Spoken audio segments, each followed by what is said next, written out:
continúo con el video porque me cortó. Entonces lo que sucedió en 1808 en toda Hispanoamérica fue que, como les dije, es como un meteorito que cayó, es como un meteorito que mató a los dinosaurios. Ese meteorito gigante se llamaba Napoleón Bonaparte, que en ese momento se creía, se juzgaba, se presumía invencible. Entonces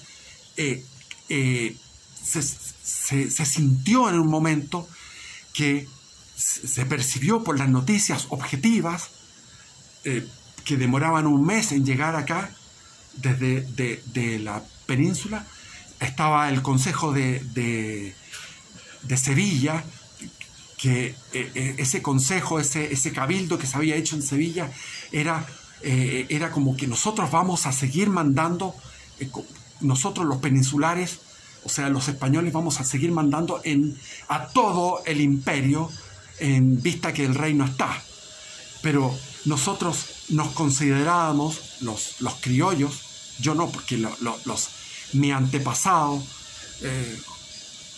Santos Izquierdo, era el jefe, la familia Izquierdo era la líder de los peninsulares, porque había dos facciones. Estaban los peninsulares, que eran los que venían de España, recién llegados de España.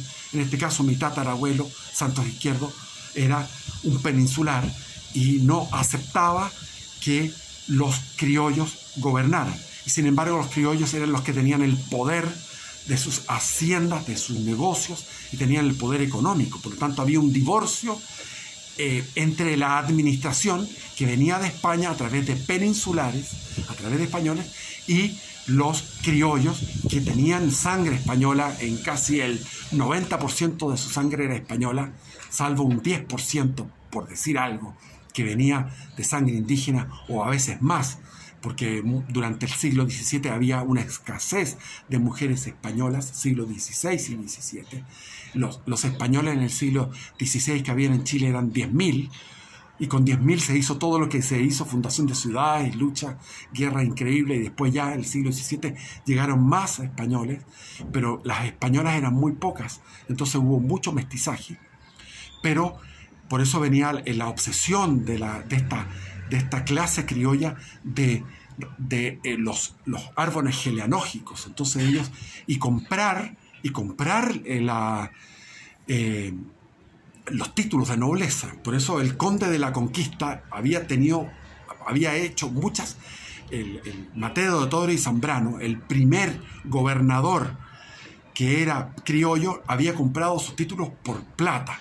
Y el que había querido tener los títulos y los quiso comprar era Bernardo Higgins. Quería tener los títulos y se le negó porque era hijo natural. Por lo tanto, Bernardo Higgins tenía un cierto resentimiento, que después lo manifestó en su gobierno, tratando de suprimir estos títulos de nobleza, lo que fue una puerilidad, un infantilismo, una tontera, echarse encima a la aristocracia castellano-vasca, que era el único poder. Porque el pueblo sencillamente fue un vagón de cola. O sea, el pueblo obedecía, había milicianos al estilo feudal. Estas haciendas tenían sus propios milicianos, que eran los inquilinos o los peones de estas haciendas. Por eso el ejército de carrera era tan desorganizado, porque estaban las tropas de línea de Santiago, pero también sumaba todos estos milicianos. Eran el número de 10.000 cuando fue el combate de Hierbas Buenas, el combate de San Carlos. Era el número de 10.000 que se remolinaban y salían huyendo porque no sabían por qué peleaban. Escuchaban los balazos y salían huyendo, pero sabían de qué se trataba esta guerra, que era una guerra de los pijes, era una guerra de los aristócratas. Entonces se produjo esta fronda, la primera fronda aristocrática, la primera rebelión es de los criollos contra los peninsulares. ¿De los criollos contra quién? Contra García Carrasco, que era el gobernador, que en un momento escuchó las noticias que venían de España y vio que estaba mal la cosa en España, y que parecía que era ya totalmente Napoleón iba a sojuzgar a España. Entonces, ante esas noticias, García Carrasco, que había sido un represor de la aristocracia castellano-vasca, porque él cumplía las órdenes de la monarquía borbónica, en el sentido de no permitir, por ejemplo, el comercio con los ingleses y con los franceses. Pues los ingleses llegaban y se producía un comercio, por ejemplo, en la zona donde está ahora Pichilemu, llegaba un barco a esa zona y descargaba mercadería inglesa de las fábricas inglesas del recién inaugurado revolución industrial de la época manchesteriana en Inglaterra, y traían ropa muy barata porque había una explotación de niños, había una explotación de la gente en ese temprano capitalismo, inglés. El famoso capitalismo manchesteriano. Entonces había una competencia de precios muy bajos, como fue ahora lo que es la industria china, era lo mismo. Entonces García Carrasco se había enfrentado a la aristocracia contra saltarse las aduanas y saltarse la prohibición de comerciar con ingleses.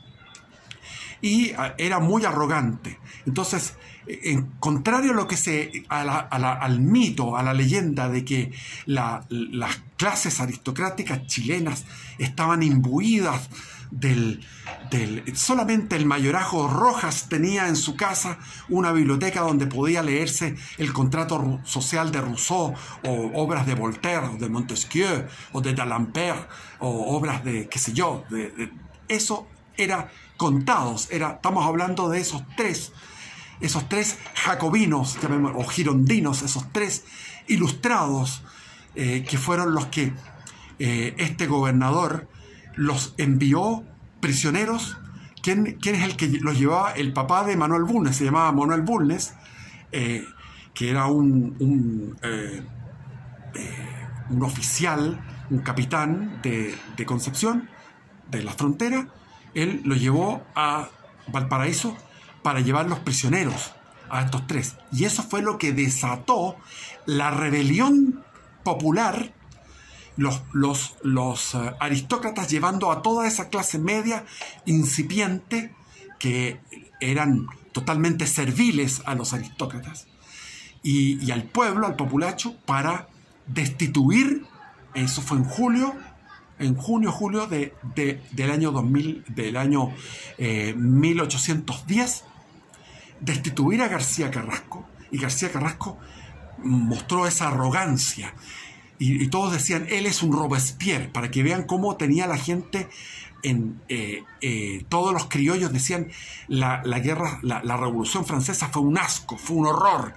Entonces para ellos era algo horripilante. Entonces ellos no estaban inspirados en la Revolución Francesa, eso es falso. Ellos estaban inspirados, si había algún tipo de trabajo intelectual, en los autores escolásticos, que hablaban de que cuando el rey no estaba, volvía la soberanía a los cabildos. En el fondo volvía la soberanía al pueblo. ¿Y quién era el pueblo? Eran ellos, o sea, la oligarquía. Ellos, como aristocracia, ellos eran el pueblo. No existía el bajo pueblo, no opinaba nada, no tenía idea de nada, era analfabeto. Entonces, no tenían ellos una inspiración en la Revolución Americana, no leían a Benjamin Franklin, ni sabían a lo lejos de George Washington, pero cuando vieron la altanería de García Carrasco, le dijeron, este es un Robespierre, y lo votaron del gobierno en ese día, y nombraron, primera vez en la historia de la colonia, en la historia del reino de Chile. Discúlpenme el término, porque Chile no fue una colonia, fuimos un reino que dependía del rey de España. Entonces este reino de Chile, el único que se llamaba reino, ¿por qué? Porque porque Felipe II necesitaba un problema dinástico.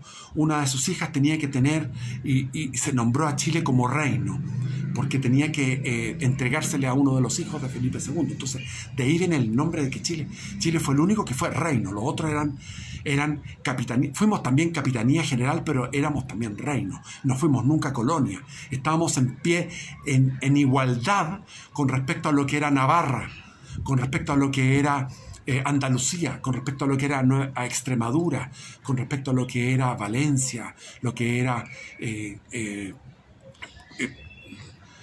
Castilla la Nueva, Castilla la Vieja, Aragón.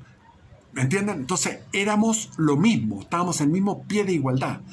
Por eso que cuando se dice que nosotros éramos jóvenes, adolescentes, que Chile pasó por una adolescencia en el siglo XIX, es falso. Si ustedes ven la historia del siglo XIX chileno, es casi calcada a la historia de España. Nosotros éramos españoles trasplantados a América. Entonces la historia de España en el siglo XIX es casi calcada a la de Chile. Y la historia de España en el siglo XX también. Nosotros somos... el reino de Chile es el más parecido a España. De los 22 hijos que surgieron de esta madre, que es España, de las 22 naciones liberales, Estado, que se cuentan ahora, que nosotros cantábamos en el colegio, de un punto de vista masónico, liberal, cantábamos, me acuerdo, son hermanos soberanos de la libertad, son hermanos soberanos de la libertad, Argentina, Bolivia, Perú, bla, bla, bla, Nicaragua y El Salvador, bla, bla, bla. O sea, se enumeraban esos 22 países. Pero el que más se parece a España es Chile. Y lo podemos ir analizando lentamente, pero vamos a lo que fue lo que pasó en 1810. El sacar a García Carrasco fue la primera insurrección de esta aristocracia castellano-vasca, de esta fronda aristocrática. Y colocan a este viejo de 80 años que se llama don Mateo de Toro y Zambrano. Pero don Mateo de Toro y Zambrano estaba indeciso, porque venían los de la Real Audiencia, que eran españoles, venía don Santos Izquierdo con todos los españoles que habían en aquella época, que eran comerciantes, gente adinerada, pero que no tenían diferencias con esta aristocracia, la miraban en menos a los Larraínes, a los Undurraga, a los Errázuriz, a los Sañartu, a los Irarrázaval, los miraban en menos. Por ejemplo, los izquierdos miraban en menos a ellos, porque los encontraban que venían mezclados con sangre indígena y que eran los que estaban aquí. Ese fue un error grave de la corona española, de no dar a los criollos lo que les correspondía, que era el gobierno. Entonces generaron un resentimiento. Bolívar era un resentido que tenía una abuela que era negra. Entonces él trataba de ocultar su antepasado negro y no le habían... el padre era un gran hacendado, pero tenían que conquistar con plata los títulos. Entonces todo esto de el racismo, que no era de los Habsburgo y no era de la monarquía española Habsburga, o sea, de los Habsburgo, es decir, del siglo XVI, del siglo XV, XVI y XVII, donde no existía el racismo, sino que se instauró el racismo a través de la ilustración y del afrancesamiento de los reyes españoles. Por lo tanto, cuando llegó Felipe V, cuando llegó Carlos III, cuando llegó Carlos IV, ya todo eso fue una época donde se instauró el racismo de la ilustración. Entonces, lamentablemente, Carlos III expulsó a los jesuitas en 1767. Expulsó a los jesuitas de todos los reinos, de todos los lugares. Sobre todo donde más se hizo daño fue en Nueva España, en el virreinato de Nueva España. Ahí fue un daño grave. ¿Por qué? Porque los jesuitas tenían misiones en todo lo que era California, Nuevo México, Arizona. Toda esa zona estaba siendo evangelizada a través de las misiones jesuitas en todo lo que eran los comanches, los apaches, el famoso Jerónimo, habían sido catequizados, evangelizados por los por los jesuitas. Los jesuitas tenían muchos hospitales, muchas universidades, escuelas, industrias. En Chile, en Calera de Tango, tenían industrias, fabricaban vidrio, pólvora, hierro, tenían relojes. Entonces todo eso salió fue un crimen de lesa humanidad el que hizo Carlos III al expulsar a los jesuitas. ¿Para qué hablar de las misiones del Paraguay, que fue la obra más excelsa de la catolicidad en todas estas tierras, donde sin ejecutar a ningún indígena, porque no hubo ni una sola pena de muerte, durante 100 años los jesuitas evangelizaron a los guaraníes en distintas misiones, donde dos jesuitas estaban en una aldea, y en esa aldea se generaba todo tipo de educación religiosa, filosófica, cantos canto de liturgia, generar iglesias, violines, todo lo que era el instrumental de las orquestas, educación de la filosofía escolástica y de Aristóteles y de Santo Tomás a los indígenas en su propia lengua, inculturización de todo tipo y culturización con respecto a lo que era el aprendizaje del griego, de la literatura griega, de la literatura española. Todo eso se enseñó a los indígenas y resultó. Entonces, eso fue un crimen de lesa humanidad, la destrucción de las misiones en el Paraguay.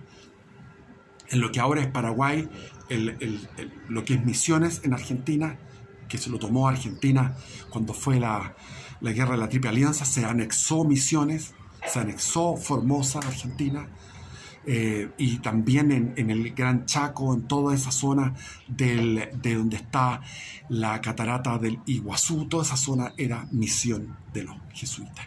Entonces, los jesuitas tenían eran un engranaje, eran un lubricante entre los criollos y la península. Y al eliminar a los jesuitas y enviarlos a una diáspora, a un exilio, donde fueron muy útiles para Catalina la Grande en Rusia, y en el Vaticano y en Italia, en los estados papales, generaron mucha actividad. Y en Chile se interrumpió la actividad de literatos, que eran excelentes literatos. O sea, casi toda la literatura de la colonia, que se llama de la colonia, perdónenme de nuevo por repetir el término, toda esa época del siglo XVIII y XVII, eran jesuitas, que eran misioneros que andaban en los lugares más inhóspitos. Es decir, todo lo que ahora es Bariloche, lo que es ahora Puerto Varas, Lago Ranco, todos esos lugares fueron catequizados por los jesuitas, durmiendo en rucas, hacían capillas de rucas, porque no había más desarrollo en ese momento. Entonces, la expulsión de los jesuitas fue la primera causa remota y la causa más importante del separatismo, del lamentable separatismo, porque vino la decadencia interna de la monarquía española, pero al mismo tiempo se quitó esta lubricación que había entre la relación, esta bisagra que eran los jesuitas, que eran confesores del gobernador, que era español, y el gobernador que se confesaba con el jesuita número 1 en Santiago. Le llegó la orden del rey Carlos V, que se tenía que abrir en un mismo día en todas partes. En Lima abrieron el mismo día, que venía sellado, en Lima, en Santiago, en Buenos Aires, en Asunción, en Montevideo, en Bogotá, en Caracas, en Ciudad de México, en todas partes, en La Habana, abrieron el mismo día todos esa monstruosa orden que significaba expulsión de la Compañía de Jesús, que eran los únicos, era la fuerza de la catolicidad y de la civilización en toda Hispanoamérica. Y ese pobre, que se me olvida el nombre, ese pobre gobernador en 1767 tenía que expulsar a su confesor, y toda la gente lloró en Santiago, y los soldados lloraban porque tenían que ir a buscarlo con las armas, y los jesuitas dijeron: no te preocupes, regalamos todo. Entregaron todas sus pertenencias, todo lo entregaron y se fueron a Valparaíso para ser embarcados y expulsados. O sea, atacando el bien. Carlos III atacó el bien. Y esa moda del racismo de la Ilustración generó esa pugna, esa animadversión, esa enemistad entre los criollos que tenían el poder económico y los peninsulares recién llegados. Para los criollos, estos peninsulares eran unos petulantes, como mi tatarabuelo Santos Izquierdo. Era un petulante el hombre. Se creía la muerte y los miraba en menos. Eso no debería haber sido. Ahí está el origen de la insurrección contra García Carrasco. Y ahí está el Mateo de Toro y Zambrano completamente indeciso, porque llegaban los de la Real Audiencia, llegaba la gente de representantes del rey, que ya no estaba el rey, había caído el meteorito y ya no existía el rey. Entonces llegaban y decían: usted tiene que seguir, no le haga caso a todos estos que quieren hacer un cabildo y quieren hacer una junta. ¡Junta queremos! Ese era el grito. ¡Junta queremos! Fue el grito en 1810. ¡Junta queremos! Fue el grito en 1823, cuando derrocaron a O'Higgins. ¡Junta queremos! Fue el grito en 1851. ¡Junta queremos! Fue el grito en 1859. ¡Junta queremos! Fue el grito en 1891, cuando se terminó finalmente el sistema portaliano, con esa trágica guerra civil de 1891. Pero vamos viendo parte por parte, porque es interesantísimo. ¿Qué le pasó a este hombre de 80 años? Que mientras llegaban los de la Real Audiencia y les decían: tienes que seguir en la línea recta, seguir gobernando, pero no entregar el poder a la comunidad santiaguina, porque era la comunidad santiaguina. Entonces llegaban los familiares, llegaba el yerno, llegaba la nuera, llegaban los sobrinos, llegaban los hijos, llegaban los nietos, porque él tenía una familia muy amplia. A la Casa Colorada, que está al lado de la Plaza de Armas. Vayan y vean esa Casa Colorada, que es la casa del Conde de la Conquista, a media cuadra de la plaza.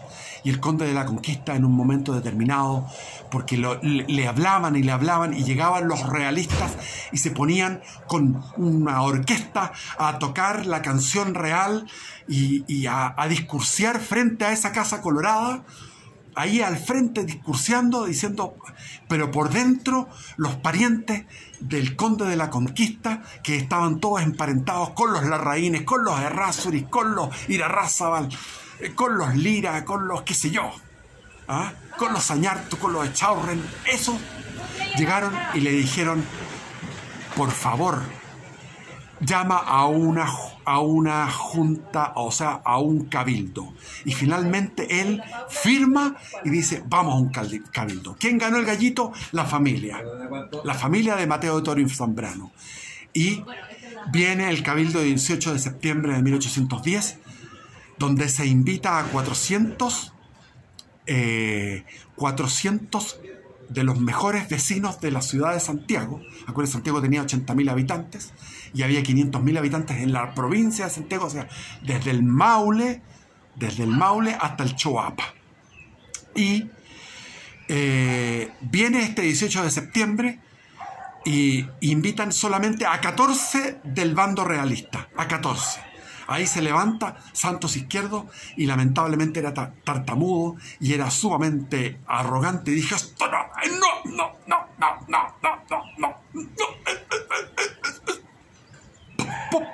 posible, esto es grave. Y todos se rieron y se mandó a cambiar con los realistas. Esto es inaudito. Entonces, ¿qué pasó? Junta queremos. Y se llamó después a un congreso. Y viene un pequeño proyecto constitucional. Y después vienen los 3 golpes de estado de Carrera.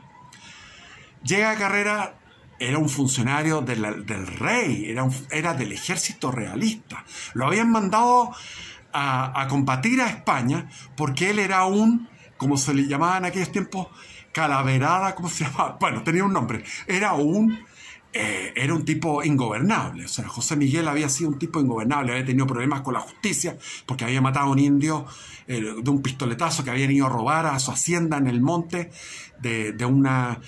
frente a Melipilla estaba donde está Pomaire, había ahí toda una comunidad indígena. Y él fue a la comunidad y los retó con arrogancia, le disparó. Entonces el papá, Ignacio Carrera, que se llamaba igual que un Ignacio Carrera, que había sido un capitán español que había luchado contra los araucanos a comienzos del siglo XVII. De ahí venía la arrogancia de los Carreras. Y él entonces era un indisciplinado. Entonces lo mandó a estudiar, o sea, a trabajar con un pariente que tenían en Lima. Y el pariente de Lima se aburrió, le mandó unas cartas, le dijo a Ignacio Carrera, le dijo, este gallo es insoportable, no lo puedo, no tiene disciplina y hace puras cagadas todo el rato. Entonces papá lo mandó ahí a la milicia. Y se fue. José Miguel, que era tan seductor, iba seduciendo a todos en el camino, en el viaje en barco a la metrópoli, desde Lima, desde el Callao. Llegó allá, no se había destacado en nada militar y llegó de repente a Valparaíso y los hermanos lo van a buscar. Y él de Valparaíso llega y en esa noche lo reciben, porque la familia era muy unida y tenían una casa que está La Moneda, está la Plaza de la Constitución, ahí, al frente, en ese lugar, ven ustedes la estatua de Diego Portales, en la Plaza de la Constitución, en esa cuadra, ahí estaba el solar de los Carreras, y ahí se hizo una fiestoca porque estaban recibiendo a José Miguel Carrera. Y en la noche se fueron a los cuartos, y ahí en los cuartos Juan José y el otro, ¿cómo se llamaba? El mejor de todos, Juan José y Luis Carrera. Los dos tenían al mando tropa y le dijeron, hagamos un golpe. Y José Miguel fue el que les dijo, hagamos un golpe. Y planificó el golpe de Estado de una manera notable, porque José Miguel Carrera se puso, donde está la moneda, ahí se puso a mostrar las destrezas en el manejo del caballo. Entonces él galopaba y hacía piruetas con el caballo porque era un excelente equitador. Y eso llamó la atención de todos los soldados que estaban ahí frente a la moneda, al lado de la moneda, donde estaba ahora la Plaza de la Constitución, estaba el fuerte, había un cuartel, un regimiento. Y ese tenían que tomarlo por atrás, por la casa de los Carreras que está atrás, por la puerta de atrás iban a tomar Juan José ese regimiento, que era el único que ellos no controlaban. Luis Carrera y Juan José tenían otros regimientos y controlaban esos regimientos. Entonces, José Miguel lo que hizo fue demostrar este extraordinario manejo del caballo que llamó la atención. Todos se distrajeron ahí, los guardias, todos mirando, y de repente, por detrás, ¡pum!, encañonado, porque habían tomado el regimiento por atrás, Juan José y Luis con su gente. Y hicieron ese golpe de Estado del 4 de septiembre de 1811, y después vino otro golpe de Estado en noviembre. O sea, hicieron 3 golpes de Estado antes de finalizar el año 1811. Primero, quitando a los realistas del Congreso y dejando al Congreso solamente con representación de moderados y de exaltados. Finalmente, los moderados jamás querían los moderados, que era la mayoría, que era como por decir ahora el Chile Vamos y el republicano, o sea, todo lo que es la derechita cobarde era en esa época de los moderados. Entonces siempre las frondas son hasta ahí nomás, no queremos ir más allá. Y Carrera los lleva, en fondo va llevando en estos sucesivos golpes a terminar él en una especie de triunvirato, en una junta, en una triunvirato de 3, él gobernando, y gobernando con dificultad, porque desde Concepción vino el gran Juan Martínez de Rosas, que había sido el inspirador de toda la junta de gobierno. Juan Martínez de Rosas es el primer padre de la patria que no ha sido reconocido. Juan Martínez de Rosas era el padre de la patria, que venía de Concepción y tenía, porque Concepción, teniendo 10.000 habitantes con respecto a Santiago, era muy pequeño, pero tenía un gran valor porque tenía el valor de la aristocracia penquista de militar.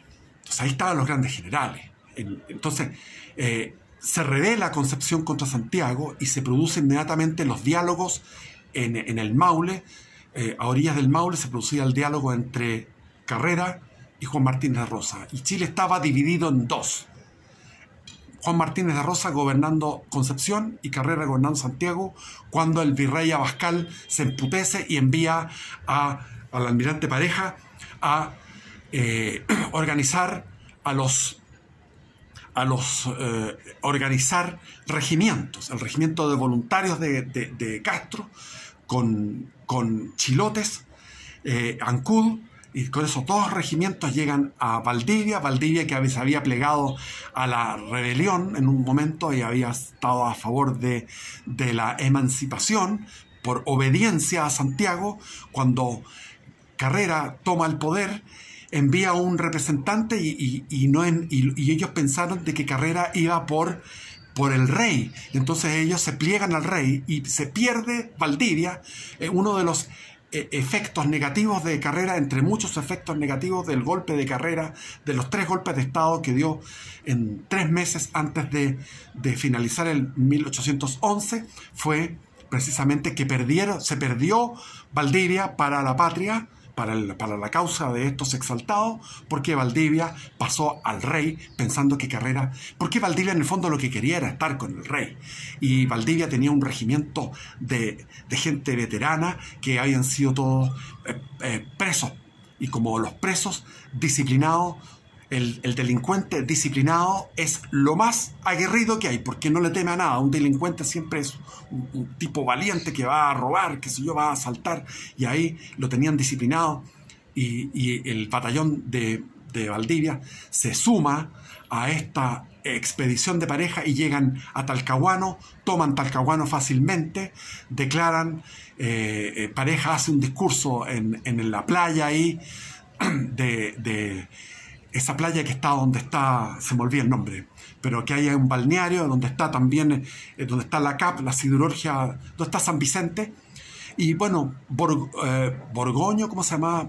Berganza, no me acuerdo el nombre, se pliega, o sea, el destacamento de tropa de línea de 800 hombres se pliega a Pareja, y Pareja incrementa en 2.100 hombres de línea de primer nivel, va a tomar Santiago, y se producen varias cosas ahí, hechos bélicos que sería largo de contar, que lo he contado en otro video. Y se establece el sitio de Chillán, que es un fracaso.